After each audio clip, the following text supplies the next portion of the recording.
আমাদের মোংলাপোর্ট পৌরসভা একটা শোকের ছায়া নেমে গেছে। আমরা এলাকাবাসী যারা আসলে আমরা খুব অনুতপ্ত, অনুশোচনা। ফ্যামিলি তো ভাবি একা বেঁচে আছে আর ওনার 2 ছেলে বেঁচে আছে, আর পুরা ফ্যামিলি তো মারা গেছে। 9 জন মারা গেছে, 10 জন লাশ নিয়ে আসছে, একজনের দাফন অলরেডি হয়ে গেছে, আর 1টার পরে জানাজা, তখন ওনাদের হবে। আর এখন তো এতগুলা মানুষ যদি মারা যায় একটা ফ্যামিলিতে, তখন তো তার ফ্যামিলির আর কিছু থাকে না।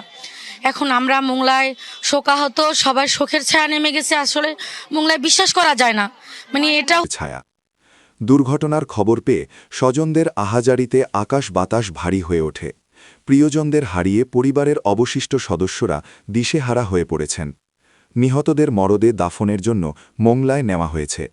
মোংলা পৌর কবরস্থানে জানাজা শেষে তাদের দাফন করার প্রস্তুতি সম্পন্ন করা হয়। প্রত্যক্ষদর্শীরা জানান, দ্রুতগামী একটি বাসের সাথে বরযাত্রীবাহী মাইক্রোবাসের মুখোমুখি সংঘর্ষে গাড়িটি দুমড়ে মুচড়ে যায়। ঘটনাস্থলেই অনেকে প্রাণ হারান। একই পরিবারের এত মানুষের মৃত্যুতে এলাকায় শোকের মাতম চলছে। শোকাহত স্বজনদের সান্ত্বনা দেওয়ার ভাষা হারিয়ে ফেলেছেন প্রতিবেশীরাও। ভয়াবহ এই দুর্ঘটনার কারণ অনুসন্ধানে তদন্ত শুরু করেছে পুলিশ ও সংশ্লিষ্ট কর্তৃপক্ষ। এলাকায় এখনও বিরাজ করছে গুমোট শোক।